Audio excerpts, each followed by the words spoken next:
اهبطوا منها جميعا فإما يأتينكم مني هدى فمن تبع هداي فلا خوف عليهم ولا هم يحزنون.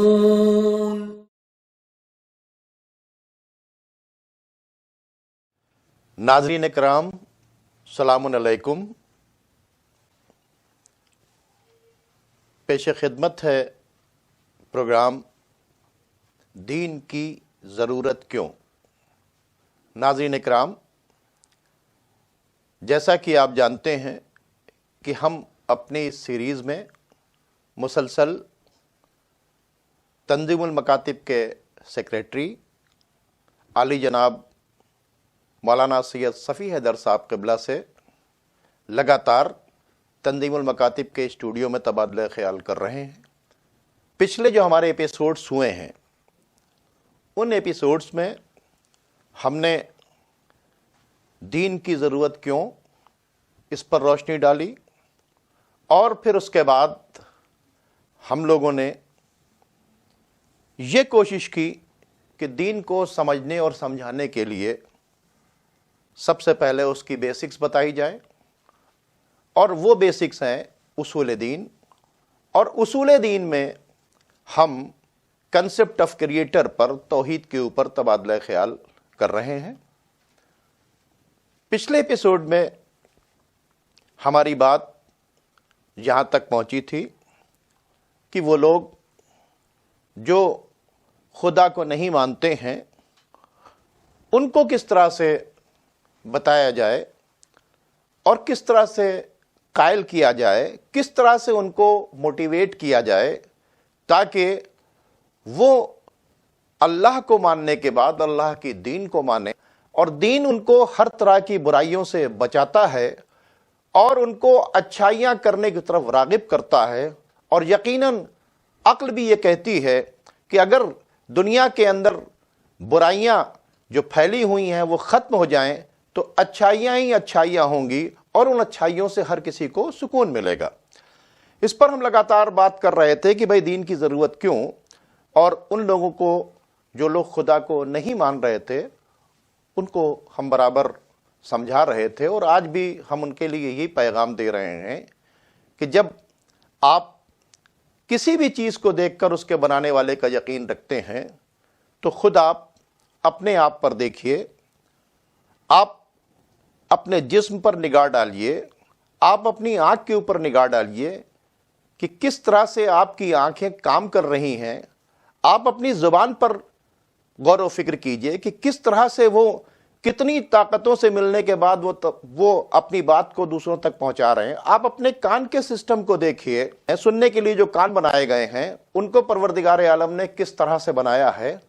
آپ اگر دیکھیں گے تو آپ کے ناک کے اندر جو بال ہیں وہ پروردگار عالم نے کیوں بنائے ہیں، اور اس واسطے بنائے ہیں کہ آپ جو سانس لیتے ہیں تو آپ کے ناک کے ذریعے جو ہوا جا کے پھیپھڑوں تک پہنچنی ہے پاکیزہ ہوا، اس میں وہ راستے کے اندر ایک ریکارڈ، یعنی ایک ایسا انٹیلیجنٹ ڈیزائن ہے جو خود آپ کو اس کے بنانے والے کی طرف موٹیویٹ کرتا ہے. اور اس بنانے والے کو ماننا اور اس کی باتوں کو ماننا یہی دین ہے. اور اگر دین کے ساتھ جڑ جاتے ہیں تو کسی طرح کا نقصان نہیں ہے بلکہ دین سے بہت فائدہ ہے. لیکن ایسی سچویشن میں بہت سے سوال بھی آتے ہیں اور میں مولانا صاحب سے اسی سلسلے کا ایک ٹیپیکل سوال کروں گا کہ ایک آواز آتی رہتی ہے کہ دین ترقی سے روکتا ہے. میں چاہوں گا کہ جو لوگ اس طرح کی باتیں کرتے ہیں کہ بھئی دین جو ہے وہ ہمیں ترقی سے روکتا ہے، دین کو اگر مان لیں گے تو ہم ترقی نہیں کر سکتے، تو میں چاہوں گا اس کے اوپر روشنی ڈالیں تاکہ اس طرح کے جو سوالات اٹھتے ہیں ان کا بھی جواب ناظرین تک پہنچ سکے. السلام علیکم ناظرین کرام، بسم اللہ الرحمن الرحیم. جو اس طرح کے سوالات ہیں اور ہر اس طبقے سے اٹھتے ہیں، چاہے وہ مطلق دین کا منکر ہو، کسی دین کا قائل بھی نہ ہو، اور وجود خدا کا بھی منکر ہو. اور اس طرح کے سوالات وہاں سے بھی اٹھتے ہیں جو دین کو سمجھ نہیں سکے ہیں، چاہے وہ بظاہر دین کا اقرار کرتے ہوں۔ اور در حقیقت یہ سوال جو ذہن میں پیدا ہوتا ہے یا جو اعتراض کیا جاتا ہے، اگر واقعاً اعتراض کرنے والا یا سوال کرنے والا سنجیدہ ہے اور اعتراض برائے اعتراض نہیں کر رہا ہے، تو میں اتنا ہی کہوں گا کہ وہ پھر دین سے، اسلام سے واقف نہیں ہے۔ اب میں یہاں پر ذرا ایک لفظ کہنے پہ مجبور ہوں کہ دین کے نام پر دنیا میں بہت سے نظام پیش کیے گئے ہیں، لیکن ہم لوگوں نے کسی گفتگو میں اس سے پہلے ہی بات عرض کی تھی کہ دین کے نام پر تو بھیڑ ہے، لیکن دین ایک ہی ہو سکتا ہے، اس لیے کہ دین انسانی زندگی کے لیے، انسانی زندگی کے بسر کرنے کا نظام اور قانون ہے۔ تو دو تین قانون ایک کام کے لیے نہیں ہوتے۔ نہ آج کی دنیا میں جو حکومتیں قانون بناتی ہیں یا جو ادارے بنتے ہیں قانون بناتے ہیں، وہاں بھی کئی قانون نہیں بنتے ہیں، ایک ہی قانون ہر چیز کا ہوتا ہے۔ اگر ہمیں سڑک پہ چلنا ہے تو ایک ہی قانون بنے گا کہ یا تو بائیں طرف چلو یا داہنی طرف چلو، دو قانون نہیں بنیں گے۔ اس لیے دین ایک ہے، اس حقیقت کو ہمیں، اگر ہم عقل کا استعمال کر رہے ہیں تو قبول کرنا پڑے گا، ٹھیک ہے۔ اور وہ دین جو ایک ہے وہ اسلام ہے، اور وہ اسلام جو ایک دین ہے، وہ ایک اور غلط فہمی ہے کہ حضرت محمد مصطفیٰ صلی اللہ علیہ وآلہ وسلم کا دین ہے۔ وہ دین اسلام صرف حضور کا دین نہیں ہے، آخری رسول کا دین نہیں ہے، مسلمانوں کے پیغمبر کا دین نہیں ہے، مگر بلکہ وہ انسانوں کے لیے اللہ کا بنایا ہوا قانون ہے، اور جب سے انسان شروع ہوئے وجود میں آئے ہیں اس وقت سے وہ قانون موجود ہے۔ اسلامی نقطہ نظر سے جناب آدم اس دین کے پہلے نبی بن کے آئے تھے۔ اللہ کے نظام پہ اگر غور کریں تو اس کے رحم اور کرم کا ایک حصہ یہ بھی ہے کہ اس نے مخلوق ہمیں بعد میں بنایا ہے، ہماری ہر ضرورت کا انتظام ہمارے وجود سے پہلے کیا ہے۔ بالکل صحیح۔ اس نے ہمیں بعد میں بنایا، ہمیں آکسیجن کی اور ہوا کی ضرورت ہے پہلے پیدا کی ہے، بالکل صحیح۔ ہوا کے بعد ہمیں پانی کی ضرورت ہے پہلے پیدا کیا ہے، رہنے کے لیے جگہ کی ضرورت ہے زمین پہلے بنائی ہے، گرمی، سورج، روشنی، ٹھنڈک، اندھیرا، سب کچھ ہماری ہر ضرورت کا انتظام پہلے کیا۔ اسی طرح سے اس نے ہمیں بعد میں خلق کیا، انسانوں سے بعد میں آباد کیا، پہلے انسان کو بھیجا تو دین کا نظام دے کے بھیجا ہے۔ تو یہ وہی ایک دین ہے جو اللہ کا دین ہے۔ ٹیچر کا انتظام کر کے اسٹوڈنٹ کو بھیجا، اسٹوڈنٹ بعد میں آئے ہیں۔ سلیبس ٹیچر ہی نہیں، اس سے پہلے سلیبس بھی بن گیا تھا، سلیبس بھی بن گیا، سلیبس بنا کے ٹیچر کے ساتھ بھیج دیا، تب اسٹوڈنٹس آئے ہیں۔ تو یہ وہی ایک دین ہے جو آدم کے دور سے آج تک آیا ہے۔ لیکن مجھے یاد آتا ہے پچھلی گفتگو میں آپ نے ایک مثال 2 جملوں میں کہی تھی، میں ذرا اس جگہ اس کو یاد دلاؤں کہ ہم ایک ہی سبجیکٹ بچے کو پڑھاتے ہیں، لیکن بچہ 5 سال کا ہو تو وہی سبجیکٹ بہت ہلکا سے معمولی سا ہوتا ہے، اور پھر ہائی اسکول کا ہو تو اور بھاری بھرکم ہو جائے گا، اور پھر وہ پوسٹ گریجویشن میں جائے اور بھاری بھرکم ہو جاتا ہے۔ تو دین یہی تھا، نظام زندگی یہی تھا، لیکن انسانیت کا اس وقت آغاز تھا، انسان آج کی طرح نہیں تھا۔ جیسے ہم اپنی پچھلی نسل کے مقابلے میں آج ہمارے بچے ہم دیکھتے ہیں، ہمارا بچپن ہمارے بچوں کے بچپن میں بہت فرق ہے۔ میں اپنا اکثر لفظ استعمال کرتا ہوں، میں اپنے بچپن میں جیسا تھا آج اپنے چھوٹے بچے پوتے پوتیوں کو دیکھ کے مجھے لگتا میں بھوندو تھا بالکل۔ تو جتنے اسمارٹ انسان جتنا آگے بڑھ رہا، اتنا اسمارٹ، اتنا ذہین، اتنا عقل مند ہو رہا، اس لیے کہ اس کا تجربہ اور اس کا علم بڑھ رہا ہے۔ تو حضرت آدم جو سلیبس لے کے آئے تھے وہ تھی بگنرز کا، وہ بگنرز کا تھا، وہ ان کا تھا جو ہم دکھا چکے ہیں۔ اور ختمی مرتبہ محمد مصطفیٰ جو سلیبس لے کے آئے تھے وہ فار ایور کے لیے، وہ فار ایور ہے۔ یہ جناب آدم کا یہ درجہ اول بلکہ KG، یہاں میری کتاب نہیں، وہ تھا بس الف سے اللہ اور تے سے ترازو، جو جیسے جیم سے جانماز تھا بس، اور لا الہ الا اللہ تھا بس، آدم صفی اللہ تھا۔ جی جی جی۔ تو وہ ابتدائی، لیکن یہ نہیں ہے کہ آدم کا دین اور ابراہیم کا اور نو، وہی ایک دین ہے جو انسانی ضروریات کے تحت اس کے قوانین پھیلتے رہے. تو دین چل رہا تھا رسول اللہ کے پیریڈ میں مکمل ہوا. کمال کی منزل پہ آ گیا. اب انسانیت وہاں پہنچ گئی کہ یہ پورے اپنے پیکج کو جو اس کی زندگی چلانے کے لیے اللہ نے ڈیزائن کیا پورے کو سمجھ سکے، ایکسیپٹ کر سکے اور اس پر عمل کر سکے. اب اس کے بعد ضرورت باقی نہیں رہ گئی. پھر میں یاد دلاؤں مولانا غلام عسکری کے ایک مثال کو، اللہ مقامہ، مثال ہوتی ہے البتہ، جی جی جی جی، کہ جب بچہ پیدا ہوتا ہے تو اس کے لیے کپڑے سلتے ہیں، وہ ایک بالش کبھی نہیں ہوتے کپڑے. جی، پھر روز روز روز روز 3 مہینے 6 مہینے میں چھوٹے ہوتے جاتے ہیں، کپڑے بدلتے رہتے ہیں. لیکن ایک ایج آتی ہے جب بچے کی باڑھ اپنے کمال پہ پہنچ گئی، اب اس سے زیادہ نہیں بڑھے گا. اب اس کے بعد پھر اس کے کپڑے ضرورت نہیں ہوتی کہ ان کا، لیکن بیسک اس کا ایک ہوتا ہے کپڑا چاہیے ہوتا، ایسا نہیں کہ اب کپڑا نہیں پہنے تو گا، زیادہ چاہیے. تو وہ جیسے ایک منزل پہ آ کے اب اس کے کپڑے کا سائز ہو گیا. ممکن ہے کسی دماغ میں آئے کہ وہ موٹے ہوتے ہیں تو وہ نمبر چینج ہو جاتا ہے. تو میں یہ بتاؤں کہ دین آ گیا جب انسان اپنے کمال پہ آ گیا، اب اس سے آگے نہیں بڑھنا، اس کو اپنے عقل و شعور کے عروج پہ پہنچ چکا ہے، تو پورا وہ کپڑے اس کے سل گئے. لیکن جیسے ہم موٹے ہوتے ہیں تو اچھے دردی کپڑے ایسے سیتے ہیں کہ اگر تھوڑی پیٹ بڑی ہو جائے تو الاسٹک پھیل جائے. ویسے ہی دین کو اللہ نے فلیکسیبل رکھا ہے. آج کل اسٹریچیبل کپڑے بھی بن رہے ہیں. بہت گنجائش رکھی ہے اس نے دین میں کہ حالات کے تحت آپ اس کو کہیں بھی لے جا کے اس پر عمل کر سکتے ہیں. پھر غلام عسکری کی بات یاد دلاؤں کہ اس دین کو ہم جو ترقی سے روکتا ہے اور مشکلیں پیدا کرتا ہے، ہم اس دین کو کیسے کہہ سکتے ہیں کہ سخت ہے، جو اپنے چھوڑنے کو بھی دین بنا دیتا ہے.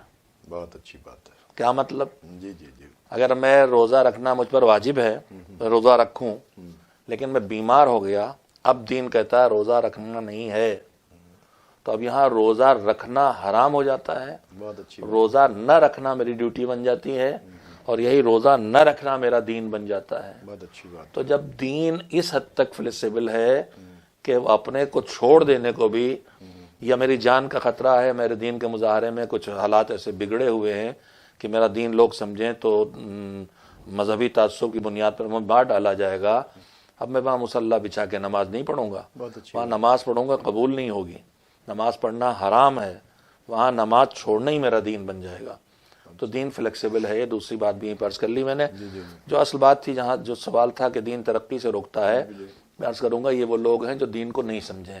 میں نے بات یہ کہنا چاہی تھی کہ دین سے مراد میری اسلام ہے بس. اب دوسرے دین کے نام پر جو کچھ ہے، میں کسی کی توہین نہیں کرنا چاہتا، نہیں، آپ نے تو بہت کلیئر کٹ بتایا کہ حضرت آدم بھی جو لے کر آئے تھے وہ دین لے کے آئے تھے، اور جناب نوح، جناب موسیٰ، جناب عیسیٰ، اللہ کے 1,24,000 سب ایک ہی دین لائے ہیں. وہ صرف ایک دین لے کے آئے تھے. جیسے جیسے انسان ترقی کی طرف بڑھتا گیا، اس کا کورس بڑھتا چلا گیا. اب یہ اس کو ایک فائنل کورس کی شکل میں دے دیا گیا. بیچ میں جو دوسرے دین ادیان نکلے ان میں 2-3 بڑے دین ہیں. ایک عیسائی دین ہے، ایک یہودی دین ہے. یہ 2 دین جو ہیں، یہ جو نکل گئے ہیں، یہ اس لیے الگ ہو گئے ہیں کہ چاہے حالات کی مجبوری رہی ہو، چاہے ذمہ دار دین کے جو ان کے مذہبی لوگ تھے ان کی دنیا داری رہی ہو، انہوں نے اس میں تبدیلیاں کی. اس کے نتیجے میں وہ دین اصل غائب ہو گیا. ورنہ ہم جناب عیسیٰ کو بھی نبی مانتے ہیں، جناب موسیٰ کو بھی رسول مانتے ہیں. ہماری سب ہم اگر سب کو نبی نہ مانے تو پھر ہم تک پہنچے گا نہیں، ہم تک مسلمان ہی نہیں ہے. ٹھیک ہے. تو میں پھر عرض کروں کہ وہی انسان یہ کہہ سکتا ہے دین ترقی سے روکتا ہے جو خود اپنے دین کو نہیں جانتا، جو دین کو نہیں جانتا.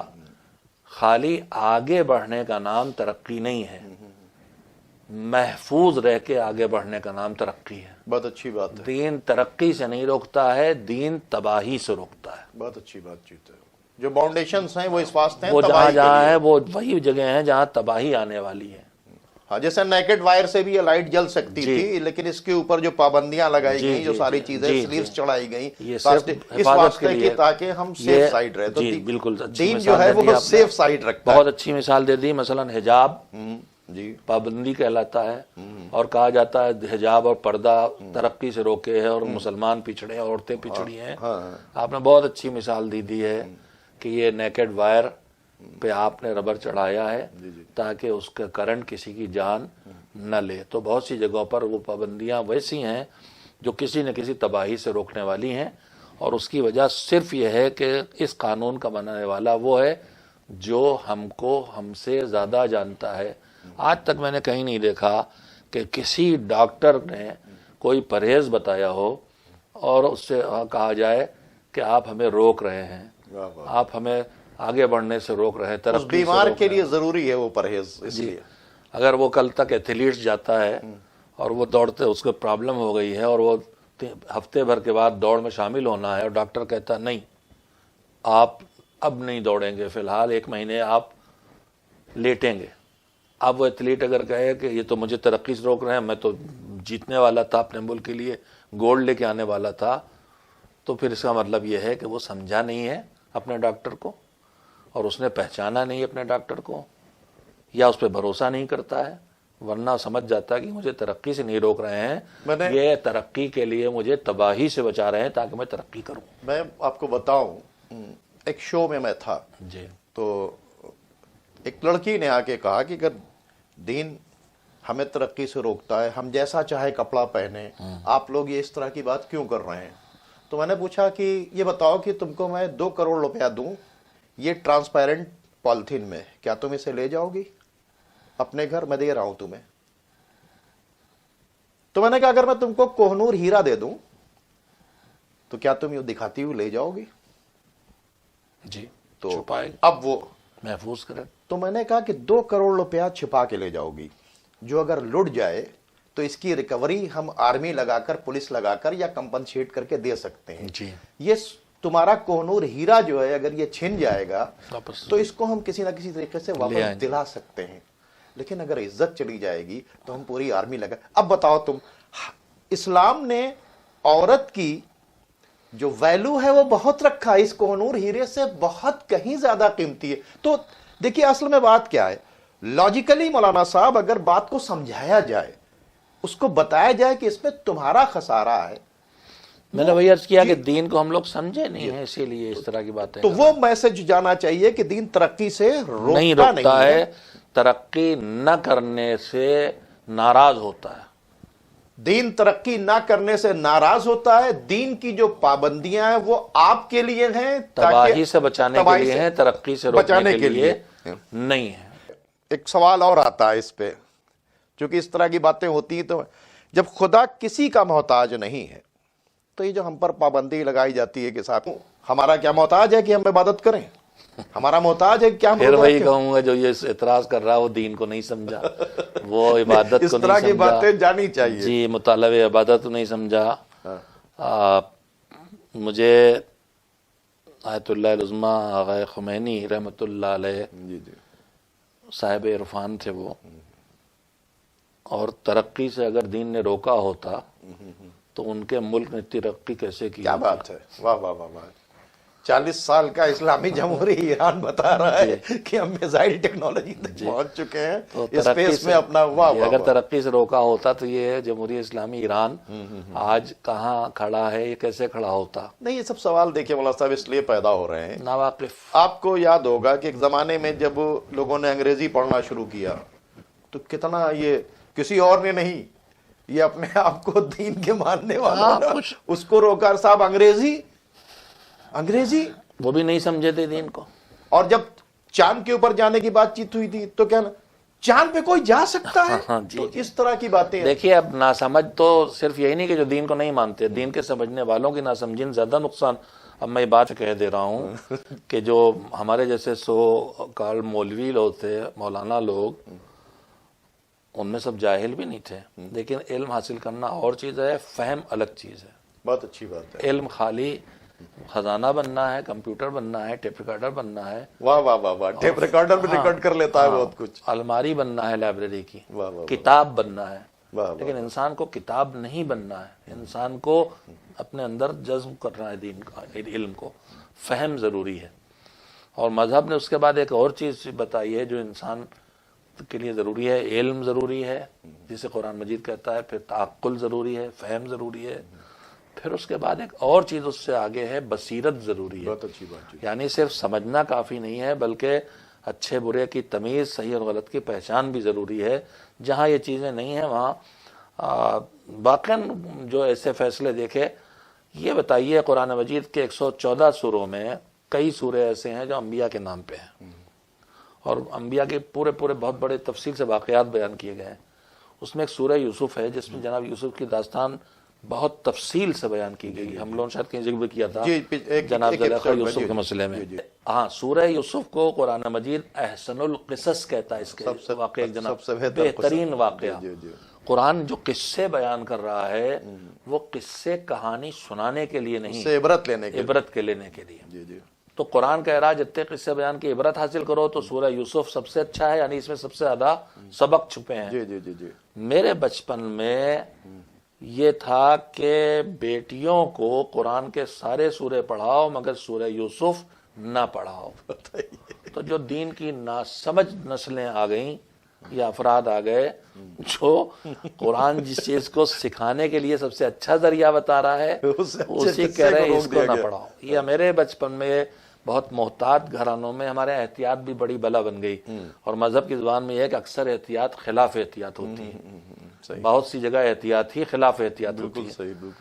اس میں یہ تھا کہ خاتون کو لکھنا نہیں سکھایا جائے گا۔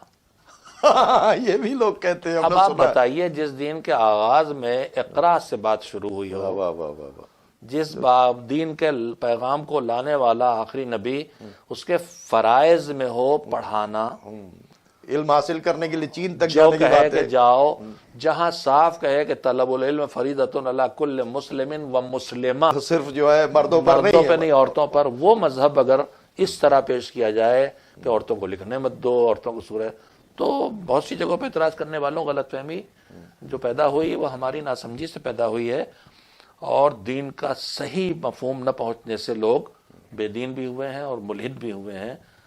میں ان سے پھر یہی کہوں گا کہ صحیح ذریعے سے صحیح مقصد تک آدمی پہنچتا، غلط ذریعے سے کبھی آدمی پہنچ نہیں پاتا ہے۔ آپ نے فرمایا کہ اللہ ہماری عبادت محتاج نہیں، یہ نہ سمجھنے کا نتیجہ ہے، مگر میں وہ جو ترقی والی بات تھی اس میں مجھے ایک بات یاد آ گئی تھی۔ جی، دین ترقی سے روکتا ہے۔ جی، جیسے شعراء کے پاس کوئی شعر ہو جائے تو سنائے بغیر ان کو چین نہیں پڑتا، ویسے ہی ہم لوگ جو یہ مجلس پڑھنے والے لوگ ہیں، اگر ان کے دماغ میں کوئی نقطہ آ جائے تو سنائے بغیر نہیں، بسم اللہ جی بسم اللہ۔ تو جب ہم یہاں ہدف یہ ہے کہ جو ہم اپنے لیے اچھا سمجھ رہے ہیں دوسروں تک پہنچائیں۔ دیکھیے یہ ترقی سے روکتا ہے کہ ساتھ ساتھ میں نے جواب دیا کہ ترقی سے نہیں تباہی سے روکتا ہے۔ بے شک جہاں تمہیں ترقی لگ رہی ہے وہ ترقی نہیں ہے، تباہی ہے۔ جیسے ہمارے بچے اکثر ماں باپ سے لڑ جاتے ہیں، کوششیں کرتے ہیں ہمیں جانے دیے پہاڑ پہ چڑھنے کے لیے، ہمیں جانے دیے دریا میں تیرنے کے لیے۔ ماں باپ کو پتہ ہے کہ اس میں اتنی قوت نہیں ہے کہ وہاں کے موسم کو برداشت کرے، کیا بات ہے۔ وہاں کے اب وہ روک دیتا ہے، یہ سمجھتے ہیں ہمیں ترقی سے روک دیا، یا وہ کہتے ہیں ہمیں اکیلے جا کے جوانی کی عمر میں بنگلور جانے دیجیے، لندن جانے دیجیے۔ نوجوانی کی عمر میں ماں باپ راضی نہیں ہوتے، انہیں پتہ ہے کہ وہاں کا ماحول کا یہ مقابلہ نہیں کر سکے گا اکیلا میرا بیٹی یا میری بیٹا، اور وہ اجازت نہیں دیتے، وہ سوچتے ہیں کہ ترقی سے روک رہے ہیں۔ جہاں شعور کی کمی ہے، سمجھ کی کمی ہے، علم کی کمی ہے، وہیں یہ مسائل کھڑے ہوتے ہیں۔ بہرحال اسی بات کو ایک دوسرے لفظوں میں کہا جاتا ہے کہ دین ہمیں محدود کرتا ہے، لمیٹڈ کرتا ہے، لمٹس لگا دیتا ہے ہمارے لیے اور ہمیں محدود کر دیتا ہے۔ یہ کھانا پانی، کیا کھاؤ کیا نہ کھاؤ، کیا پہنو کیا نہ پہنو، کیا پیو کیا نہ پیو، کیا دیکھو کیا نہ دیکھو، پابندیاں ہیں۔ بالکل صحیح۔ تو ان پابندیوں کو دیکھ کے البتہ میں ایک بات پھر یہیں پہ رک کے کہوں گا کہ چند پابندیاں جب ہمارے سامنے آتی ہیں جس میں ہم لوگوں کو آزاد دیکھتے ہیں تو ہمیں لگتا ہے کہ دین میں پابندیوں کے علاوہ کچھ نہیں ہے۔ میں اپنے جوانوں کو سمجھانے کے لیے اکثر یہ بات کہتا ہوں، یہ کہنے کا مناسب وقت ہے کہ دین نے ہم انسانوں کو کاموں کو 5 قسموں میں بانٹا ہے۔ کچھ کام واجب ہیں، کچھ کام مستحب ہیں، کچھ حرام ہیں، کچھ مکروہ ہیں، کچھ مباح اور جائز ہیں۔ دین کی نگاہ میں، اللہ کی نگاہ میں ہمارے کام 3 طرح کے ہو سکتے ہیں: اچھے، یا ہمارا فائدہ ان میں، یا کسی اور کا فائدہ ان میں، ہماری سوسائٹی کا، معاشرے کا، ایسے اچھے کام جن کے اپنانے میں فائدہ بڑا اور چھوڑنے میں بڑا نقصان، واجب ان کو شریعت میں واجب کر دیتا ہے مالک کہ یہ تو کرنا ہی ہے۔ جو اچھے ہیں کرنے میں بہت فائدے ہیں لیکن چھوڑنے میں بڑے نقصان نہیں، وہ مستحب اور سنت کہلاتے ہیں۔ جو ہم برے کام کر سکتے ہیں وہ بھی دو طرح کے ہیں، جو کرنا ان کا اتنا نقصان دہ ہے کہ اس پر پابندی لگا دیتا ہے کہ نہیں کر سکتے، اور جن کے چھوڑنے میں فائدہ ہے، اور جو جن کے چھوڑنے میں بڑا فائدہ ہے لیکن کرنے میں کوئی بڑا نقصان نہیں، وہ مکروہ ہو جاتا ہے۔ تو یہی تو پابندیاں ہوئی نا کہ یا واجب یا مستحب، یا حرام یا مکروہ۔ ناظرین سے پوچھوں گا کہ کیا واجب اور مستحب دونوں کی برابر کے معاملے ہیں؟ واجب کو چھوڑ نہیں سکتے، مستحب کو چھوڑ سکتے ہیں، حرام کی مخالفت نہیں کر سکتے، مکروہ کی مخالفت۔ فرض کیجئے کہ لوگ کہتے ہیں کہ نماز واجب ہے، پڑھیے، ٹھیک ہے، روزہ واجب ہے، وہ رکھیے، ٹھیک ہے۔ ایک طرف قرآن یہ کہتا ہے کہ دین میں کوئی جبر نہیں، ٹھیک ہے، کوئی جبر نہیں ہے، اور ایک طرف یہ ہے کہ یہ واجب ہے، اسے کرنا ہی کرنا ہے، اسے نہیں کرو گے تو یہ ہوگا۔ تو جب جبر نہیں ہے دین کے اندر تو پھر یہ لوگ سوال کرتے ہیں کہ پھر یہ جبر بالکل کیوں؟ برجستہ سوال کیا آپ نے، لیکن اس سوال کو ذرا روکے رکھیے کہ میں اپنی بات کہہ لوں ورنہ رہ نہ جائے۔ پھر نہیں، میں کیونکہ آپ جو جواب دے رہے ہیں اس میں جا کے کنیکٹ اس کو ڈیٹیل میں جائیں۔ ٹھیک ہے۔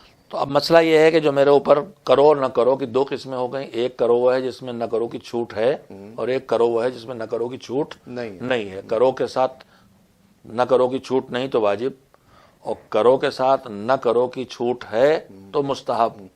تو اب یہ بتائیے کہ ایک پابندی وہ ہے جس میں چھوٹ ہے، ایک پابندی وہ ہے جس میں چھوٹ نہیں ہے۔ تو دو قسمیں اچھائیوں کی ہو گئی، ایک چھوٹ والی، ایک بغیر چھوٹ والی۔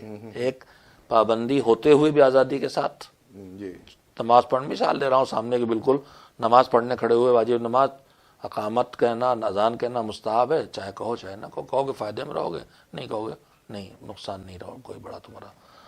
تو آج پابندی ہے صرف ایک واجب کی، دوسری طرف نہ کرو کی فہرستیں جو ہیں حرام اور مکروہ، ان میں بھی حرام میں ڈھیل نہیں کہ نہیں اسے چھوڑنا، تم جوا نہیں کھیل سکتے، تم جھوٹ نہیں بول سکتے، کسی کا حق نہیں مار سکتے، اس میں کوئی چھوٹ نہیں۔